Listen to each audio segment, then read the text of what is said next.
Halo semuanya, kenalin namaku Marsha. Aku mau ngebahas sedikit dari buku yang sudah aku baca. Bukunya adalah Filosofi Teras.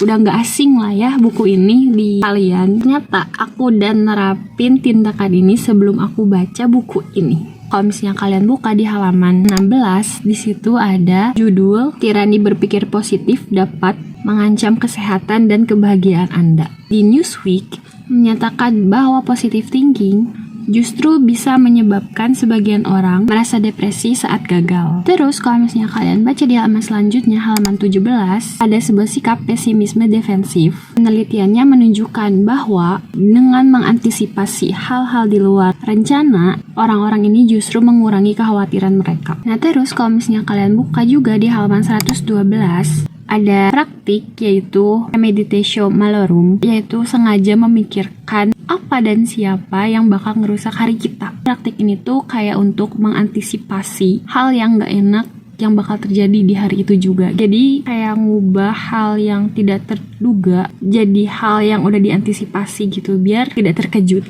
Oke, mungkin sepemahaman aku kayak gini. Kalau misalnya aku mau pergi ke suatu tempat, contoh nih kafe, sebelum pergi tuh aku selalu berpikir negatif dulu. Kayak misalnya aku kesana, baristanya nggak ada gimana, menu yang aku pesen nggak ada gimana, tempat duduknya penuh, terus aku duduk di mana gitu. Dan ketika aku datang ke sana, ternyata hal-hal buruk yang udah aku pikirin tuh terjadi, ya aku merasa lega. Jadi kayak kekhawatiran aku tuh tidak terjadi. Tapi kalaupun emang terjadi, ya aku udah gak kaget karena aku udah mengantisipasi ini dari awal. Tapi sebaliknya, kalau misalnya aku berpikir positif dulu nih, aku gak ada kekhawatiran apapun, terus waktu hal tidak terduga itu terjadi, kayak aku kaget dan aku bingung harus gimana ngelakuinnya. Berpikir negatif di aku tuh justru bikin aku ngerasa tenang dan aman aja gitu. Dan ternyata aku udah nerapin ini sebelum aku baca buku Filosofi Teras. Jadi kayak ternyata ya aku gak salah.